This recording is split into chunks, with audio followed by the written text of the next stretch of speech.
Itu kan Ya. dari narasinya kan mengadu domba. Jadi Yai Imad itu justru yang beda pandangan dengan saya. Beliau kan orang Banten nih. Kapan hari itu kan podcast nih, Mas Yusuf kan. Beliau bagaimana waktu itu membela masyarakat Banten. Ya kami menghormati lah Yai Imad ya. Karena menurut kami Yai Imad belum mendapatkan data yang utuh dari PIK, karena Yai Imad belum pernah ketemu dengan manajemen PIK, pihak PIK kan begitu.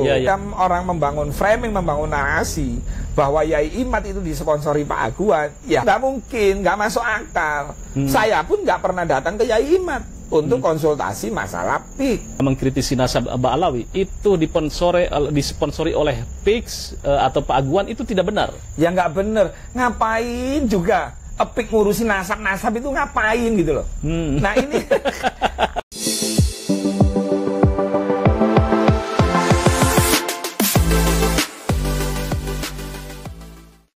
Assalamualaikum warahmatullahi ta'ala wabarakatuh. Teman-teman yang budiman, adanya proyek Pantai Indah Kapuk 2 atau yang dikenal dengan PIK 2 Banten, Jakarta memang sejak kemunculannya menjadi sorotan semua pihak, termasuk Kiai Haji Imaduddin sendiri. Pengkaji nasabah Alawi juga mengomentari dengan pandangan bahwa PIK 2 berpotensi dapat merusak lingkungan.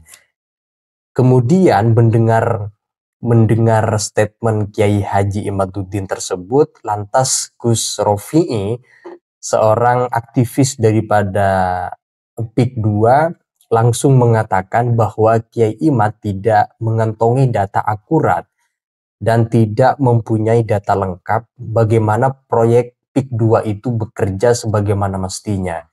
Gus Rofi'i juga menepis tuduhan kalau isu nasabah Alawi dibiayai oleh konseptor PIK 2 sehingga sampai sekarang pembatal nasab masih eksis karena memang ada yang membiayai. Yang membiayai diisukan dari orang-orang PIK 2. Menurut Gus Rofi'i, hal itu tidak benar sama sekali karena memang ngapain proyek PIK 2 itu mengurusi masalah nasab Alawi, tidak ada untungnya, bagaikan langit dan bumi. Nah, untuk itu teman-teman mari kita simak komentar dari Gus Rofi'i terkait dengan adanya proyek PIK 2 Banten, Jakarta, terkait juga bagaimana Kiai Haji Imaduddin yang mengomentari terkait dengan proyek PIK 2, kemudian itu dikritisi oleh Gus Rofi'i terkait dengan adanya komentar-komentar dari Kiai Haji Imaduddin yang berbeda pandangan dalam soal proyek PIK 2 ini. Nah, untuk itu teman-teman mari kita simak dalam video berikut ini. Di tengah ulang tahun yang kelima ini muncul sebetulnya Caropi tentang apa? Yaitu tentang polemik nasab yang menjadi hit atau menjadi polemik kemudian juga viral, yaitu kajian nasab Kiai Imad. Tetapi saya tentu tidak akan membahas masalah nasab Bang Alawi dengan Ketua Umum Barisan Kesatriaan Nusantara, tetapi saya ingin mengkonfirmasi bahwa ada framing di sosial media bahwa gerakan nasab ini, kajian nasab ini yang dimotori oleh Kiai Imad itu dibayar oleh PIK atau Aguan, Pak Aguan. Saya akan konfirmasi karena yang dianggap lebih dekat interaksinya dengan Pak Aguan adalah Cak Ropi ini yang juga ada di barisan membela kajian nasab Kiai Imad. Ini bagaimana nih? Ada menanggapinya? Pertama, Pak Aguan itu nggak pernah komunikasi dengan saya secara langsung ya. Ketemu ya waktu peresmian masjid ini, akhir-akhir ini kan, Masjid Al-Ikhlas. Iya. Lalu video itu muncul, membangun framing yang membangun narasi bahwa Yai Imad itu dibalik apa itu? Disponsori oleh Aguan. Itu kan dari narasinya kan mengadu domba. Jadi Yai Imad itu justru yang beda pandangan dengan saya. Beliau kan orang Banten nih. Kapan hari itu kan podcast nih, di Mas Yusuf kan. Beliau bagaimana waktu itu membela masyarakat Banten. Ya kami menghormati lah Yai Imad ya. Karena menurut kami Yai Imad belum mendapatkan data yang utuh dari PIK, karena Yai Imad belum pernah ketemu dengan manajemen PIK, pihak PIK kan begitu. Ya namanya podcast secara terbuka, maka saya harus mengedukasi dong yang saya tahu.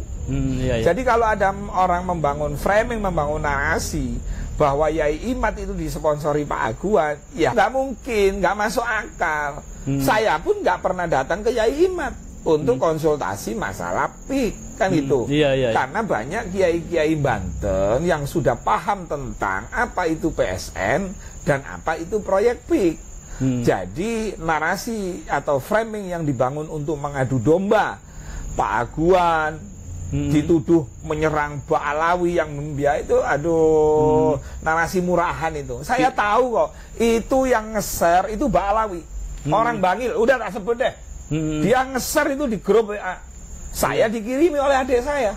Ada screenshotnya. Oh, itu teman Anda ketika di Bangil itu? Iya. Dulu temen dia udah dewasa, saya agak kecil lah. Nah sekarang mungkin agak tua. Tapi saya nggak akan sebut siapa orang itu.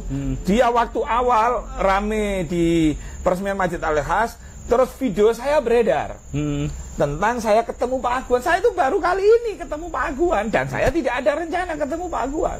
Bagi saya membela ya membela. Membela untuk apa? Ya kebenaran. Kalau nggak benar saya bela, habislah saya. Bangkrutlah restoran saya. Nyatanya walaupun saya dibully, dihujat, warkop saya makin laris, rawon bidadari saya makin laris, walaupun kadang-kadang saya posting di TikTok saya, itu diserang. Ya, Aguan, ini rawon biayai Pak Aguan ini. Ya nggak apa-apa, namanya netizen. Masa kita kejar ya? Nggak, kita terus saja sampaikan kebenaran itu. Jadi Yai Imad difitnah itu. Yai Imad jadi apa sepengetahuan Anda ya, sepengetahuan Anda bahwa narasi tentang bahwa Kiai Imad atau gerakan nasab ini yang mengkritisi nasab Mbak Alawi itu disponsori oleh PIK atau Pak Aguan, itu tidak benar. Ya nggak benar. Ngapain juga PIK ngurusin nasab itu ngapain gitu loh. Nah ini apa memang yang beli itu golongannya Mbak Alawi di sana? Atau bagaimana? Wong pengacaranya PIK aja Bang Mu'annas walaupun nggak pernah menonjolkan tentang kehabibannya. Lah terus bagaimana jawab itu kan gitu. Jadi PIK itu ya profesional aja. Ini urusan kerja, urusan jual rumah, ngapain ngurusin Mbak Alawi mau itu durian Nabi atau bukan, nggak ada kaitan sama PIK gitu loh. Jadi saya ketawa, dilala jam berapa itu saya dapat screenshot. Saya bilang akhirnya gak ngono, yo Gus Rofi, jangan Beb, jangan panggil anak Gus, tak barang ngono. Yang pasti Ovi dulu dengan Ovi sekarang beda. Iya. Ovi dulu ente gendungi iso, Ovi sekarang gak iso. Akhirnya enggak. Oh dulu Anda Muhibin ya? Iya. Dulu gitu kan. Ya kita tetap menghormati lah. Kalau selama Habib-habib di Bangil banyak kok yang akhlak, banyak sekali. Cuman kalau saya sekarang ini orang mau jualan ngaku-ngaku durian Nabi, saya masih nanti dulu. Bukan itu wilayahnya sudah. Di era sekarang sudah nggak layak, nggak pantas jualan nasab sudah. Tapi inilah saya, bukan inilah bapak saya. Itu yang diajarkan oleh guru-guru kami. Itu. Baik, pemirsa pada Suara TV, memang ini menjadi sebuah hal yang perlu saya klarifikasi dan saya investigasi. Benarkah nasab, gerakan nasab atau kajian nasab yang dimotori oleh Kiai Imad itu dibayar oleh PIK atau PSN 2 atau oleh Pak Aguan? Apa kaitannya kan gitu, Mas Yusuf? Secara kebetulan memang Caropi ini begitu getol membela gerakan nasab Kiai Imad, walaupun saya yakin tidak ada interaksi ya, karena memang kesatuan gerakan saja. Tetapi di sisi lain sekarang Cak Ropi ini membela maju tak gentar, membela PIK 2 dan Pak Aguan. Nah ini sebetulnya silang sengkarutnya antara gerakan yang dilakukan oleh BKN dan Kiai Imad memang berbeda, tidak ada kaitannya, betul ya secara organisatoris? Tidak ada. Saya nggak pernah komunikasi dengan Yai Imad. Yai Imad waktu di podcast ya juga berseberangan dengan kami kan gitu kan. Nah kenapa sih orang itu berseberangan? Ya saya nggak marah karena beliau masih belum paham secara keseluruhan. Makanya saya sampaikan, Yai Imad, kalau urusan nasab saya samikna wa atokna kenjenengan. Tapi kalau urusan PSN PIK dan proyek PIK ya nanti dulu, karena saya yang kan ini by data tuh Mas Yusuf. By data, by fakta. Investigasi banyak kiai-kiai yang asalnya kontra, saya ajak ke sana. Oh, ini Menara Syariah. Saya terus dikasih tahu berapa jumlah musola masjid, ada 25 Mas Yusuf.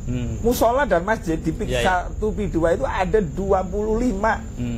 Kan begitu kan? Nah, padahal di framing, di fitnah PIK merobohkan, membongkar masjid untuk digusur kan. Nah kalau ini dibiarkan kan bahaya Mas Yusuf. Makanya saya hadir untuk itu. Baik, terima kasih ya, Kang Ropi ini. Ya, sama-sama. Sukses untuk BKN-nya, Barisan Kesatria Nusantara, berkiprah 5 tahun untuk bangsa. Ini nanti akan ada kejutan, orang-orang yang mengancam bakar, membumi hanguskan, nanti ada kejutan. Tapi saya nggak ngomong di sini. Ada kejutan. Negara kita negara hukum, maka dia harus mempertanggungjawabkan di muka hukum. Baik, terima kasih. Menarik ya teman-teman, statement di akhir barusan Gus Rofi'i mengatakan kalau dalam urusan nasab, beliau sami'na wa atokna mengikuti seluruhnya terhadap hasil kajian Kiai Haji Imaduddin. Namun beda halnya dalam persoalan PIK 2 karena itu berbicara tentang data-data yang tentu saja kesimpulan pandangan Kiai Haji Imaduddin dalam hal pandangan yang mengatakan bahwa PIK 2 itu dapat berpotensi merusak lingkungan dan beliau tidak setuju dengan proyek PIK 2, maka dalam hal itu menurut Gus Rofi'i ya seharusnya Kiai Haji Imaduddin lebih kepada mengantongi data secara utuh, kemudian konsultasi terhadap ahlinya atau orang-orang yang menjadi aktivis di sana yang berdekatan langsung dengan proyek atau konseptor daripada PIK 2 itu. Tapi dalam soal seperti yang barusan disampaikan oleh Gus Rofi'i dalam soal nasab, Gus Rofi'i ikut kepada Kiai Imad, tapi dalam urusan PIK 2 Jakarta tidak sama pandangan Kiai Haji Imaduddin dengan Gus Rofi'i. Saya rasa itu teman-teman, silahkan kalau kalian ingin menyampaikan pendapat terkait dengan penjelasan dari Gus Rofi'i yang barusan kita simak. Sebenarnya beliau ini juga bagian dari timnya Kiai Haji Imaduddin di dalam membongkar kebohongan nasab palsu Haba'ibah Alawiyah. Untuk itu silakan kalian tulis pendapat-pendapat kalian di dalam komentar sana. Sekian dari saya. Wassalamualaikum warahmatullahi wabarakatuh.